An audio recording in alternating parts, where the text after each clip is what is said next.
De volta à abertura de mercado para falarmos sobre etanol, que tem uma característica importante no sistema de tributação de combustíveis no Brasil. Hoje, o etanol é tributado de forma diferente de outros combustíveis e essa diferença pode abrir espaço para distorções e até aumentar o risco de sonegação do setor. Vamos entender melhor a importância do combate à sonegação do etanol com Davi Zilberstein, que é nosso colunista da CNN Infra. Sempre bem-vindo, meu caro. Um ótimo dia a você. Obrigado, Gabriel. Bom dia a você e a todos que nos assistem. Agora, nós vimos inclusive etanol no centro de várias operações da Polícia Federal desde o começo do ano, inclusive com empresas caracterizadas como devedores contumazes, é o caso da refinaria Refit no Rio de Janeiro. Por que existe essa brecha e quais são as diferenças que, de certa forma, colocam o etanol num campo particular da tributação de combustíveis no Brasil, Davi? Olha, Gabriel, o único reparo que eu faço à sua introdução é que você disse que tem o risco de sonegação. Eu acho que o risco é zero, a sonegação é 100% sonegada, em boa parte. Quer dizer, o que acontece? Os outros combustíveis, a gente está falando de gasolina, diesel, enfim, os outros combustíveis em geral, principalmente os combustíveis de origem fóssil, eles tiveram uma mudança recente na forma de ser cobrado o imposto, que antigamente era o ICMS cobrado em cada estado de uma maneira e ao longo da cadeia, ou seja, dependendo ele era produzido, ele era transportado, levado para outro lugar, e isso gerava uma tributação intermediária, o que era muito fácil de sonegar, porque você, por exemplo, emitiu uma nota fiscal em determinado, vamos dizer assim, destinada a um terceiro estado, então onde seria cobrado ICMS, ele ficava no lugar, por exemplo. Isso era muito comum, eu posso falar até por uma experiência pessoal do tempo que eu estive na NP. Era a grande batalha que nós tínhamos, era essa questão tributária, na questão da fraude, que levava o consumidor a perder como contribuinte, perder em termos da garantia da qualidade, porque você também perdia, vamos dizer assim, o traço de para onde ia aquele combustível, que origem e qual era o destino daquele combustível, ou seja, era muito complexo. A legislação mudou recentemente e, no caso dos combustíveis fósseis, foi implantado o que se chama tecnicamente a monofasia, ou seja, o ICMS é cobrado na origem, na produção, ou seja, e é um valor comum para todos os estados. O que acontece? Antigamente, essa cobrança era uma cobrança, vamos dizer, ad valorem, ou seja, proporcional ao valor que era atribuído pelos estados. Agora você tem uma única cobrança e isso, eu diria que não fechou completamente as portas, mas reduziu drasticamente a sonegação. Evidentemente, você mencionou aí a questão da Refit, e aí era uma questão muito mais séria, que não se resumia à questão dos tributos, mas para você ter uma ideia, só o fato do governo do estado aqui, no estado do Rio de Janeiro, mais a Receita Federal, mais outras ações em outros estados, principalmente São Paulo também, e mais fortemente aqui no estado do Rio de Janeiro, de onde eu falo, em um trimestre, a arrecadação de CMS de combustíveis aumentou 77%. Mais de R$ 1 bilhão no caixa do Estado, porque com a parada de quem não produzia e nem refinava, mas vendia sem pagar imposto, isso foi para o mercado legalizado. Esse mercado legalizado que paga impostos colocou mais de R$ 1 bilhão a mais no caixa. Aí, voltando para o etanol, na minha opinião, não tem uma explicação muito lógica. O etanol continua no sistema antigo. A estimativa aqui no estado do Rio de Janeiro é que praticamente 100% da produção de etanol haja sonegação na cadeia do etanol. Então, o que hoje tem no Congresso, e isso é muito importante, a gente já falou sobre a questão do combate às fraudes aqui em programas anteriores, do combate às fraudes, às diversas operações que foram feitas, mas o que é muito importante é que essa monofasia também seja aplicada ao etanol. Se ela for aplicada ao etanol, nós vamos estar fechando uma das maiores, vamos dizer assim, um dos maiores fluxos de sonegação que a gente ainda tem no país, que é vinculado ao setor do etanol. E isso está no Congresso, é uma emenda que está num projeto que está para ser votado, não me recordo agora exatamente o número do projeto, mas é um projeto que está muito destacado por conta da importância que tem um papel muito importante tanto da Câmara quanto do Senado, e eu acho que os congressistas têm a chance de praticar um bem enorme para a sociedade brasileira, tanto em termos de arrecadação, mas principalmente também em termos da garantia do combustível que cada um de nós utiliza, porque é bom lembrar, além do etanol que vai no hidratado que vai no carro 100% álcool, também a nossa gasolina acabou de passar para 32% de etanol. Então, se você fechar essas portas em termos de sonegação, eu acho que o país ganha muito, tanto a pessoa como consumidora, quanto a pessoa quanto contribuinte.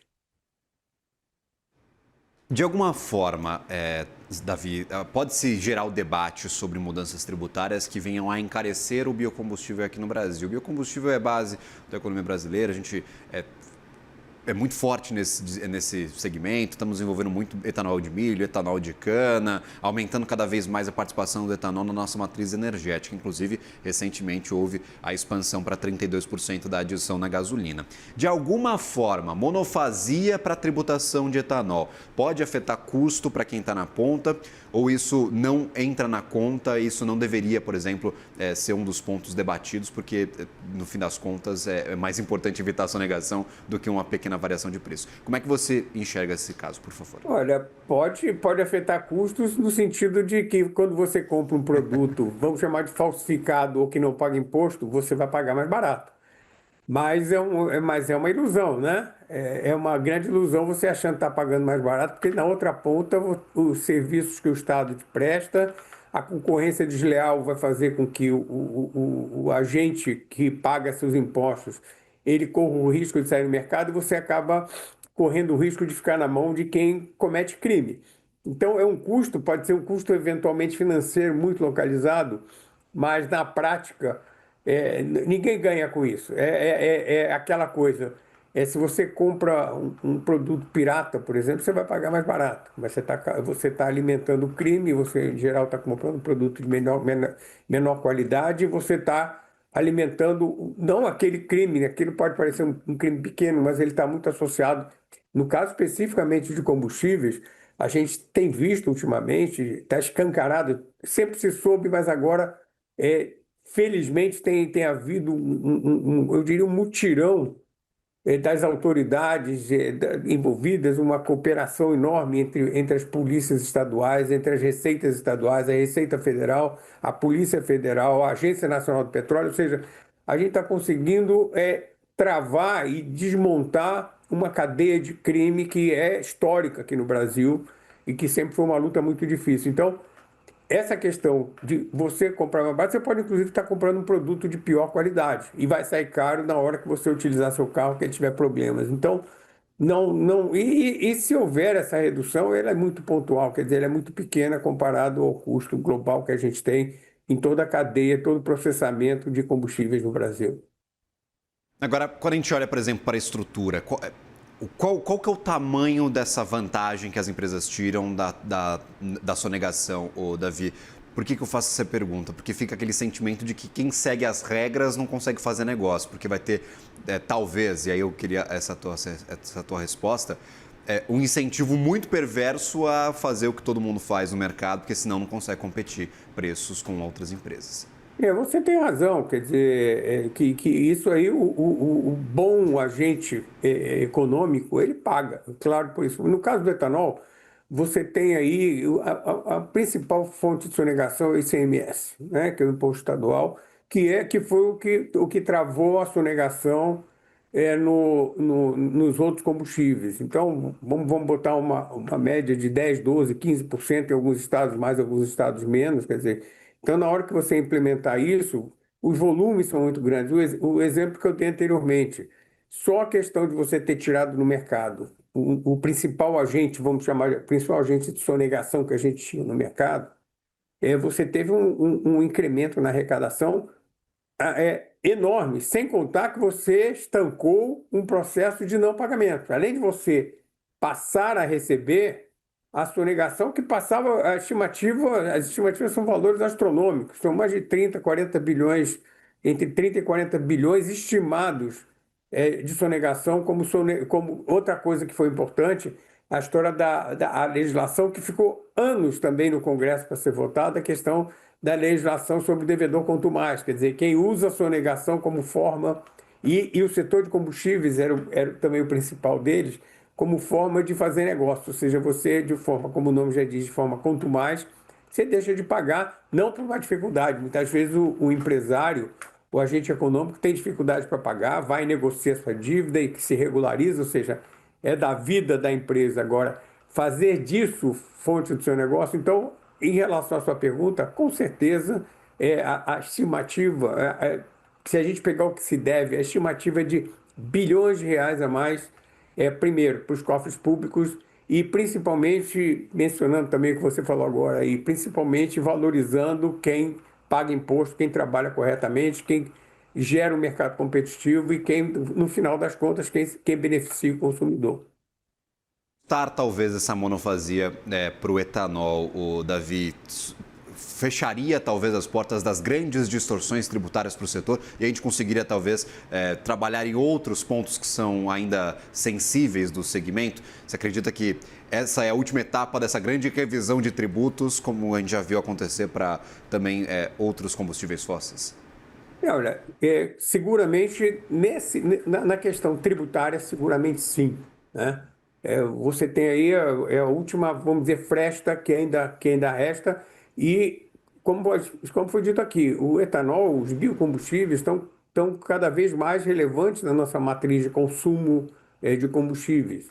Esse aumento para 32%, mais o carro flex, que você pode alternar essa gasolina, que a gente chama de gasolina, que é gasolina mais álcool 32 ou com etanol puro. Agora, tem outras frestas, existe, por exemplo, tem uma proposta do deputado Júnior Lopes que merece ser muito avaliada e merece ser estudada, por exemplo, a questão e isso tem sido feito, inclusive, discutido com a ANP, com o Sindicom, que é o Sindicato das Distribuidoras, é a questão da digitalização, por exemplo, do abastecimento. Hoje, uma das fraudes muito relevantes que você tem aí é a questão da volumetria na hora que você... Não, eu não quero generalizar, eu diria que a grande maioria dos postos funcionando corretamente, você tem postos que, frequentemente, por exemplo, a ANP, PROCONs e órgãos de controle, pegam fraudes, por exemplo, na hora do abastecimento, quando você compra 10 litros e leva 7. Então, essa é uma outra brecha que não tem a ver com a sonegação fiscal, não tem a ver com a questão da qualidade, mas tem a ver com você comprar 1 quilo de carne e levar 700 gramas, por exemplo. Essa é uma outra brecha. Existe uma proposta ainda muito embrionária, como eu falei, do deputado Júlio Lopes. Eu acho que se ela caminhar, ela vai ter um fator bastante positivo também, aí no caso diretamente da bomba de combustível. Davi Zilberstein, nosso colunista da CNN Infra. Até uma próxima, meu caro. Muito obrigado pela participação de hoje e pelos destaques para o setor. Obrigado, um abraço para você, Gabriel, e a todos. Valeu, um abraço.